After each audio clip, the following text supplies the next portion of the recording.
नाम का एक प्यारा सा गांव, जहां किसान रामू अपने परिवार के साथ रहता था। उसके जुड़वा बच्चे थे, राधा और रोहन, और एक बीवी शकुंतला थी, जो कि बहुत ही लालची और कंजूस किस्म की औरत थी। उसे सिर्फ और सिर्फ रामू के पैसों से मतलब था। रामू उसके लिए जितना भी करता, वो उसमें भी संतुष्ट नहीं थी, और दिन ब दिन उसके लालच ने एक फिकराल रूप ले लिया। सुबह का समय था। शकुंतला चूल्हे में रोटियां पका रही थी। लकड़ी से निकलता हुआ धुआं उसकी आंखों में जा रहा था, जिस वजह से आंसू बार बार आ रहे थे। और ये सब देखकर रामू उससे कहने लगा, अरे भाग्यवान, आखिर कब तक इस मिट्टी के चूल्हे में आग जलाकर फू फू फू फू करती रहोगी? मैं कल ही शहर से तुम्हारे लिए गैस और सिलेंडर ले आता हूँ। क्या बोले आप? अरे ना जी ना, इतने 1000 का तुम सिलेंडर लोगे, फिर हर महीने उसमें हजारों रुपए की गैस भरोगे। इतने पैसे कहाँ से आएंगे? 4 पैसे तो तुम ढंग से कमाते हो नहीं। नहीं नहीं नहीं नहीं, पैसे कौन खर्च करे? अरे भाग्यवान, इतने पैसे तो मैं कमाता ही हूँ। 4 खेतों में फसल उगा रखी है, उनसे ही सब कुछ व्यवस्था हो जाएगी। अपना मुंह बंद रखो आप, कोई जरूरत नहीं है। मैं जंगल से लकड़ियाँ लाकर खाना बना लूंगी। जिसके बाद रामू ने नाश्ता किया और वो अपने खेतों में काम करने के लिए चला गया। और फिर शकुंतला ने अपने बच्चों को भी स्कूल के लिए भेज दिया। राधा और रोहन दोनों 12वीं कक्षा में पढ़ाई करते थे, और अभी फिलहाल उनकी परीक्षाएं चल रही थी। दोनों बच्चे पढ़ने लिखने में बेहद होशियार थे, और दोनों का एक ही सपना था, बड़े होकर एक बड़ा डॉक्टर बनने का। रामू अपने खेतों में हल चला रहा था। कई महीने हो चुके थे, गाँव में बारिश नहीं हुई थी, जिस वजह से रामू की फसल धीरे धीरे खराब होने लगी। हे इंद्रदेव, इस बार तो बारिश समय से करवा दे, पर अब मेरी सारी फसल खराब हो जाएगी। और अगर इस बार मेरी फसल खराब हुई तो घर में लाले पड़ जाएंगे। खेतों में काम करते करते रामू को सुबह से शाम हो चुकी थी, तो वो घर लौट चुका था और कमरे में अपनी बीवी के साथ बैठा हुआ था। अरे जी, क्या हुआ? आपका चेहरा लटका हुआ क्यों है? अरे भाग्यवान, कई महीनों से हमारे गांव में बारिश कहाँ हुई है, और अगर 1 महीने और बारिश नहीं हुई तो सारी फसल सूख जाएगी, और हमारी फसल सूख गई तो पूरे गांव में सूखा पड़ जाएगा और भुखमरी अलग से फैलेगी। सभी मेरे किसान भाई बारिश का इंतजार कर रहे हैं। ये भी बड़ी समस्या है। भगवान करे बादल जल्द से जल्द बरसे। अगर फसल खराब हो गई तो हम खाएंगे क्या? हम लोग तो भूख से ही मर जाएंगे। भाग्यवान जिसका कोई नहीं होता, उसका भगवान होता है। बादल जरूर बरसेंगे। 1 महीना बीत गया, लेकिन बादल नहीं बरसे, और धीरे धीरे पूरे गाँव की फसल बर्बाद होने लगी।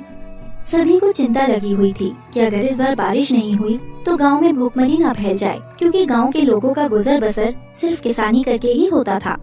इसी बीच रामू के बच्चों का रिजल्ट भी आ चुका था, और वो बहुत अच्छे नंबरों से पास हुए थे। अब उन्हें एक बड़े मेडिकल कॉलेज में दाखिला लेना था, जिसके लिए कुछ पैसों की जरूरत थी।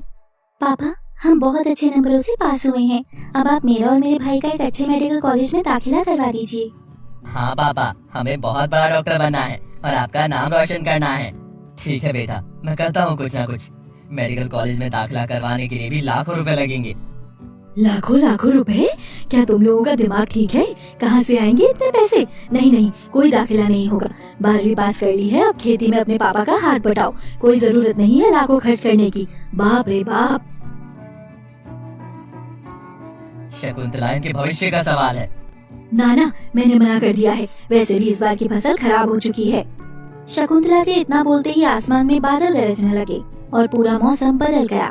धीरे धीरे बारिश की बूंदें गिरने लगी, और फिर बारिश बहुत जोरों शोरों के साथ होने लगी। गांव के सभी किसान उस बारिश को देखकर बहुत खुश हुए, लेकिन वो खुशी उनके मातम में तब बदली जब उस बारिश ने रुकने का नाम ही नहीं लिया। 1 हफ्ता बीत गया था। वो बारिश एक पल के लिए भी नहीं रुकी, और देखते ही देखते पूरे गाँव में सैलाब आ गया। सारे खेत उस बाढ़ में बह गए। आधे से ज्यादा कच्चे मकान, और कुछ लोगों ने अपनी जिंदगियों से हाथ धो बैठा। किसानों की सारी फसल खराब हो गई, और पूरे गांव में डर का माहौल फैल गया। अब क्या होगा? ये बारिश तो रुकने का नाम ही नहीं ले रही। गांव के आधे से ज्यादा घर बह गए हैं, और हमारी सारी फसल खराब हो गई। अब हम क्या करें? हम तो भूखे मर जाएंगे। कुछ समझ नहीं आ रहा मेरे भी। बारिश होती गई, और चिंता की वजह से शकुंतला की तबीयत बहुत ज्यादा खराब हो गई। उसे बुखार चढ़ गया और उसका सर दर्द से फटने लगा। रामू को कुछ समझ नहीं आ रहा था कि अब क्या किया जाए। मैं तुम्हें कुछ नहीं होने दूंगा। राधा से अपनी माँ की हालत देखी नहीं गई, और वो दवाइयाँ लेने के लिए इस बारिश में बाढ़ के बीच घर से बाहर निकल गई, लेकिन ये गलती उसे भारी पड़ गई। राधा उस बाढ़ में बहने लगी और बहते बहते एक पेड़ के नीचे बेहोश पड़ी हुई जा पहुंची। तभी एक तितली उसके पास उड़कर आई और आते ही वो एक परी के रूप में बदल गई। ये प्यारी सी बच्ची कौन है और बेहोश क्यों पड़ी है? होश में लाती हूँ। परी अपनी शक्तियों से राधा को बेहोशी की हालत से बाहर लेकर आई। परी को देखते ही राधा हैरान हो गई। आप कौन हो? मैं जादुई परी हूँ। तुम्हें यहाँ बेहोश देखा तो मदद के लिए आ गई। यहाँ तक कैसे पहुँची मुझे बताओ सब कुछ। राधा ने जादुई परी को अपनी सारी परेशानियाँ बता दी, जिसके बाद परी ने अपनी जादुई छड़ी से राधा को एक जादुई लिपस्टिक और फ्रॉक दी। बेटी, ये जादुई लिपस्टिक को लगाकर और ये फ्रॉक को पहनकर तुम जो कुछ बोलोगी वही जादुई लिपस्टिक और फ्रॉक पूरा कर देगी। इसका कभी भी गलत फायदा मत उठाना, वरना उल्टा तुम पर भारी पड़ जाएगा। आपका बहुत बहुत धन्यवाद। मैं सबसे पहले अपने गांव को पहले जैसा करूंगी। गांव के सभी लोग बहुत परेशान हैं बाढ़ की वजह से। इसके बाद राधा ने जादुई लिपस्टिक को अपने होठों पर लगाया और लाल रंग की फ्रॉक को पहन लिया। हे जादुई लिपस्टिक और फ्रॉक, मेरे गांव में आई बाढ़ को रोक दो और सब कुछ पहले जैसा कर दो। मेरा हरा भरा गांव, खुशहाल जीवन। राधा के इतना बोलते ही चमत्कार होता है और गांव में आई वो बाढ़ पूरी तरह से रुक जाती है। और फिर उसके बाद सभी किसानों की फसलें पहले जैसी हरी भरी लहलहाने लगती हैं और बाढ़ में जितने भी घर बहे थे वो सब कुछ ठीक हो जाते हैं और जिन लोगों की मृत्यु हुई थी वो भी वापस अपने अपने घरों में सुरक्षित मौजूद हो जाते हैं। फिर राधा अपने घर जाती है और अपनी माँ की तबीयत को भी ठीक करती है।